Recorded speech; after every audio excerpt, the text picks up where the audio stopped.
Welcome to Project Recovery, a podcast about addiction. More importantly, it's about recovery. And it's brought to you by our friends from Reprieve Recovery up there in Morgan, Utah, an all-female facility. They think they can house about 8 women. And without them, we wouldn't be able to do this podcast. And a good friend of mine and one of the owners of Reprieve, Ryan Brown, sent me a text and said, I just wanted to say thank you so much because of the sponsorship on the podcast. We've received our first patient from the podcast. And so they said, thank you very much. And I said, well, no, thank you for what you're doing because the service you're providing is necessary. And we couldn't thank you enough for doing that. I also have a friend whose wife is currently in Reprieve Recovery. And I talked to him yesterday and he said the transformation of his wife is amazing. He said she's doing wonderful. Her voice sounds clear. Her head is thinking straight. And he says, I thank you, Casey. And I go, oh, don't thank me. Thank Reprieve and thank your wife for being brave enough to say that she needed some help. And that's what it's about is just admitting that you need help. You might be wondering, where's Dr. Matt? Well, Dr. Matt is on vacation with his lovely girlfriend, and so we're rolling solo today. So when you get Casey Scott solo, you don't know what you're going to get. We're just going to have a hodgepodge of things that are in my brain. There's this therapy exercise. It's called free-form writing, and it's designed to help you kind of just reset the body and get things out of your head. And they say the process of writing them down allows you to do that. And so what they say to do is just grab a piece of paper and a pen and just start writing. Don't worry about grammar. Don't worry about spelling. Don't worry about consciousness of thought. Just let it all spill out. And so that's what we're going to do, but we're not going to write it. We're going to speak it. And so it's going to be a free form. And these are things that have been bouncing around in my head, whether it's in the shower, in the gym, watching TV, whatever it may be. I've always got thoughts that are bouncing around in my head. And one thing that keeps bouncing back into my head, and we've heard it here on this podcast many a times. I've said it myself, and if parents are out there, they probably said it too. And what they say is, I would do anything for my kids. I would die for my kids.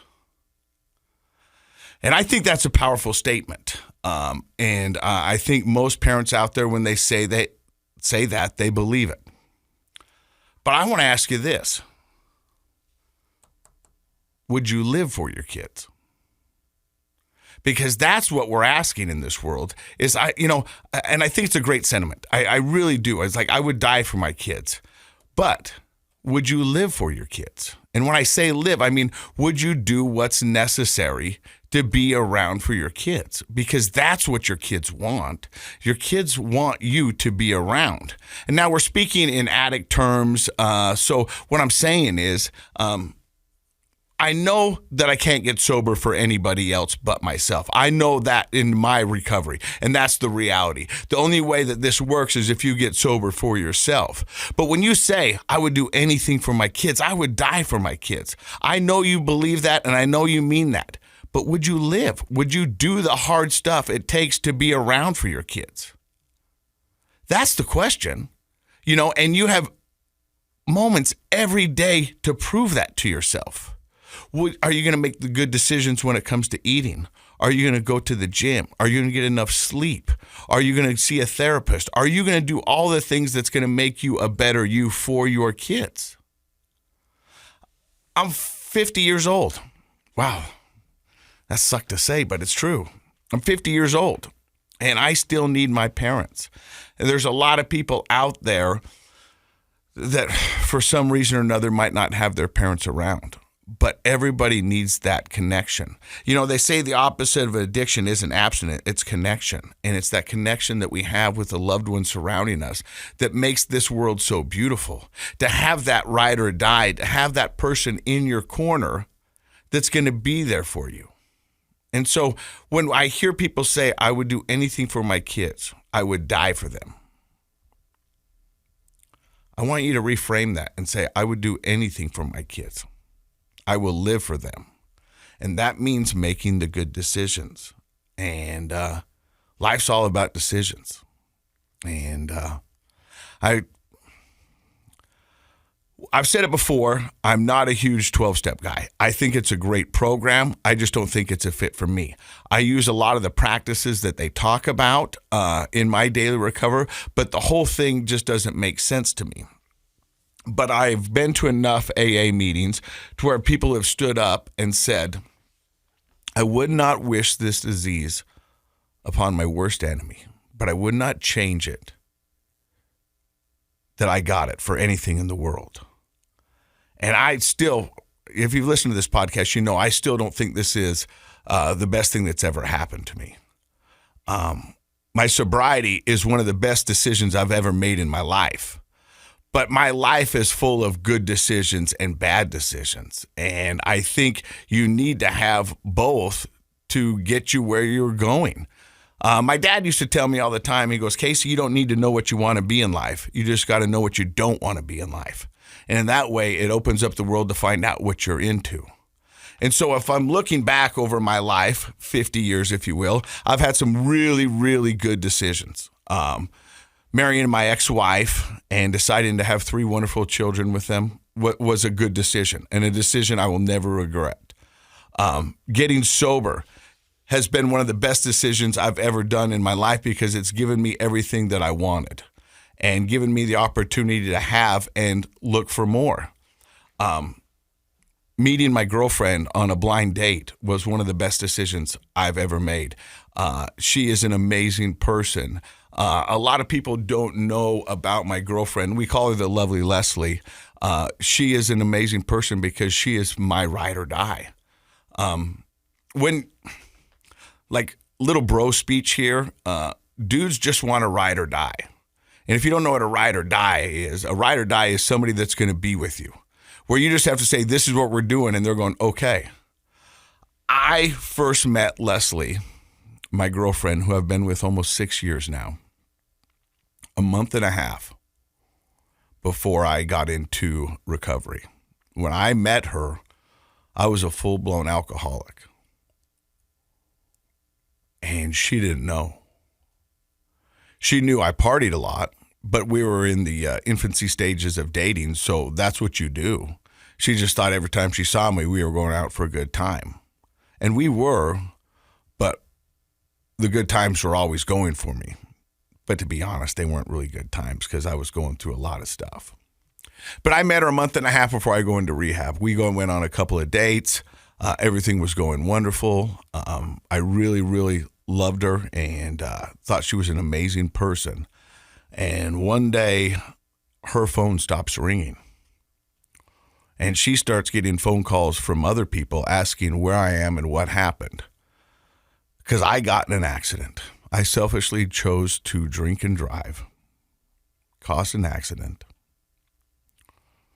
hit 2 different families, ended up with stitches in my head, arrested, handcuffed to a gurney, and not knowing what was going to happen.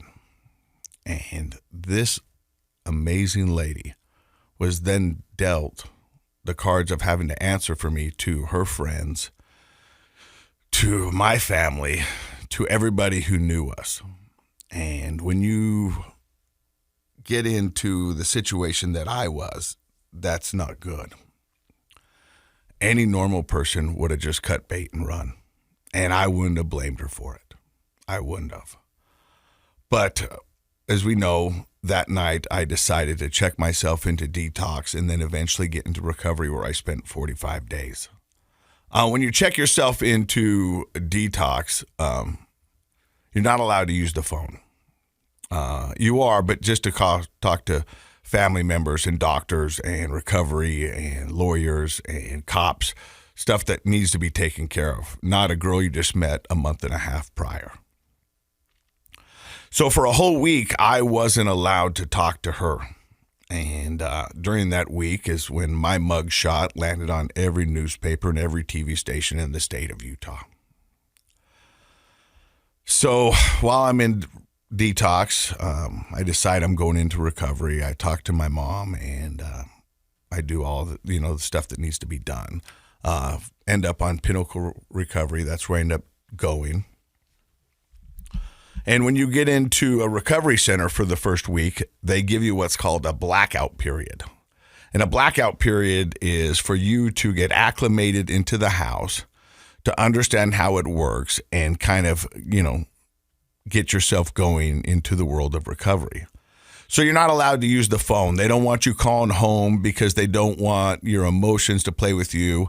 They don't want any outside noise. They just want you to focus on you and get you going towards recovery. So I finally spent my first week in there, which wasn't a good week. I'm still coming off of all the medicine that they had me doped up on in detox, because alcohol is one of the most dangerous drugs to detox from. And so I'm still lethargic. I'm not coherent. I'm in a strange place. And I'm trying to assess my life and figure out where I want to go. So I get going in there, and I finally get a phone privilege. And I call my ex-wife, I call my brothers, and I call my parents. And then I decide it's time to give this girl a call. And I call her up, and I go, hey. And she goes, hey. And she goes, how you doing? I go, well, not great, but I'm hanging in there. And I go, hey, do you have running shoes? And she's like, what? And I was like, do you have running shoes? And she goes, why? I said, because I'd put those things on and I would go. I would not stick around for this. And the phone went kind of silent for a little bit. And I didn't know what to expect. I didn't know if she was just going to go, yep, I'm out. But she goes, hey, I'm not happy, but I'm not going to go anywhere. Let's see how this goes. And that was such an amazing feeling to have somebody go, let's see where this goes. I'd like to think she saw the potential. I'd like to think that she wanted to see me in the best version, because up to this point, she never had. She saw me in a broken down, fake version of myself. And so the fact that she wanted to stick around was crazy. And so you don't get a lot of time for loved ones' phone calls in rehab. So with that, I said goodbye. And I remember just sitting down thinking, this is crazy. And now that I look back and I'm talking about this, maybe that was the first sign that things in sobriety were going to get better. And so I go back to the house, and I start doing my class work. I start doing my therapy, my process groups, my cleaning, whatever they asked me to do, I did. And I remember one day, I've never said this. I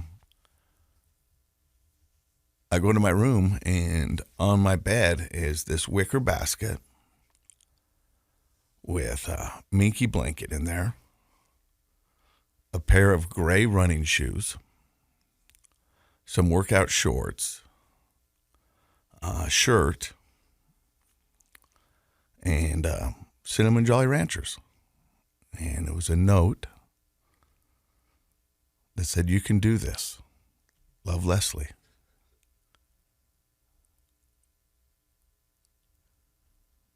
I've never been in prison, but I see how excited they are on the TV show when they get a package from the outside. And just to say that I can understand because that meant the world to me, to have somebody believe in me. And I wore those shoes with pride and went to the gym and started working on my fitness. And it was the little things that meant the world to me.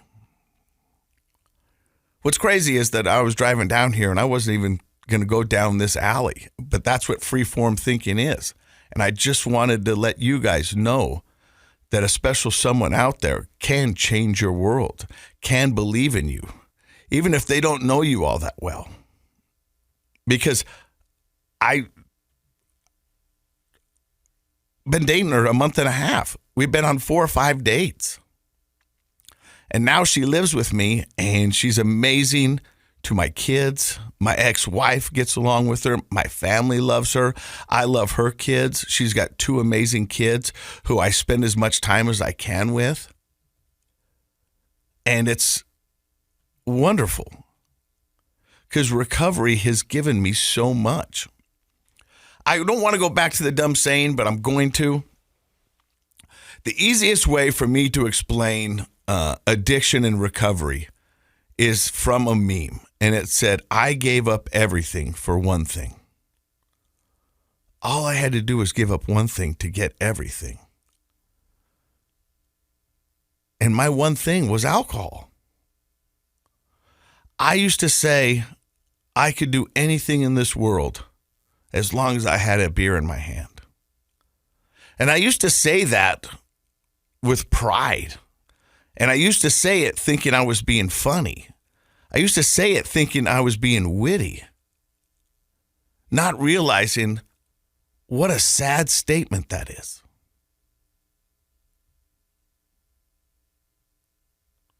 So I gave up alcohol. And I got so much in return. I now hang around with people who drink and party and do all these things, and they always ask me, goes, do you think you'll ever drink again? And my standard answer is, I don't know, because that's palatable to me. But the reality is I don't think I will. There is nothing in a glass of liquor or a bottle of beer that will make my life better than it already is. All it will bring is heartache, disappointment, chaos, things at 50 I don't want to deal with. Life is hard enough as it is. Alcohol has never brought me anything that I truly love. And that's connection, family, friends, the ability to make people smile. I used to think alcohol gave me courage or helped me out and, allowed me to do the things that I do. And then I became dependent upon it, that I couldn't do those things that I love to do without it. And the whole time it was just stealing everything that made me happy away from me. We've had people on this podcast who said, I gave up everything. Or drugs and alcohol stole everything. It wasn't until we had one guest, and I can't remember his name. He goes, I gladly gave it all away for alcohol. And it wasn't quick, it was slow. He goes, but I just gave it away. And that's what drugs and alcohol do. They rob you of the things that truly make you happy.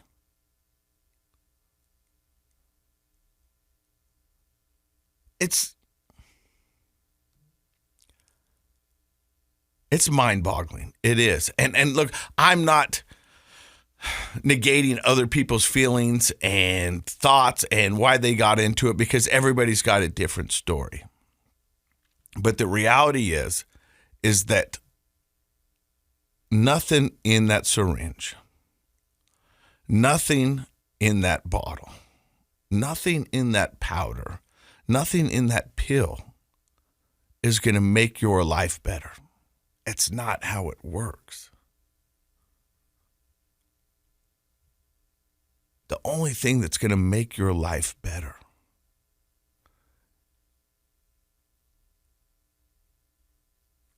is what you do with the information that you have.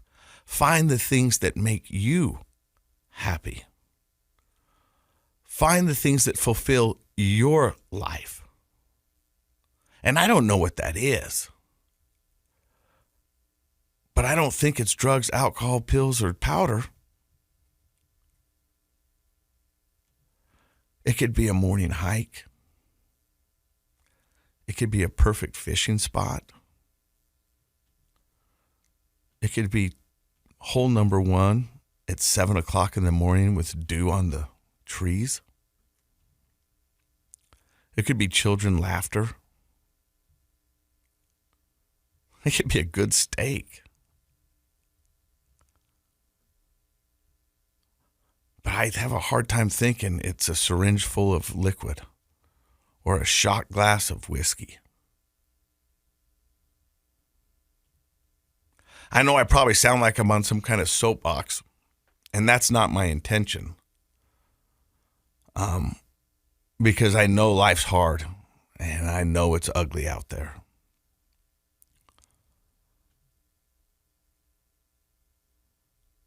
But drugs and alcohol are just an escape. And I think we can find healthier ways to get those escapes. You know, the satisfaction of planting a garden. I mean, that's not for me, but for some people, that is amazing. A Sunday bowling with the kids. Pure glass on the water up on the dam. Carving. First chair at a ski lift. You know, I mean, there's just so many great things out there. And I think we need some compassion. I think we need some empathy. And I think we need to dig a little deeper and see what truly makes us happy. And if there's things that are in our life that are broken, ask for help. You don't have to do this alone. There's support groups. There's therapy. There's doctors. There's bishops. There's friends. There's family.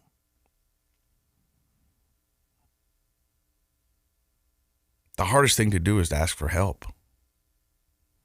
I don't know why it is, but it is. I don't know if it's because we live in a society where we want to think that we know it all.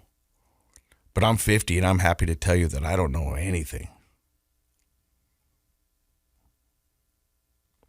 But I know recovery is possible. I know life gets better. And with 4.5 years of doing this show, just about every week we'll show you somebody whose life got better. We'll also show you somebody's life who was not the best, but through hard work, dedication, help, they turned it around.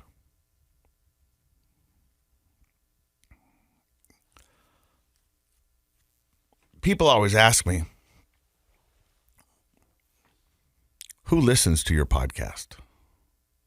And that's kind of a tricky question, because I don't think people who are active in substance abuse tune in weekly to see what we're doing. But I might be wrong. You know, there's pre-contemplation, which Dr. Matt says is the stage where people are deciding whether they're an addict or not, or whether they need help, or how can they get help if they want. So maybe somebody who's been on the fence or dealing with it or tired of being sick and tired has said, hey, maybe these guys know what they're doing, or maybe there's some stories here that I can get some inspiration or glean some hope from.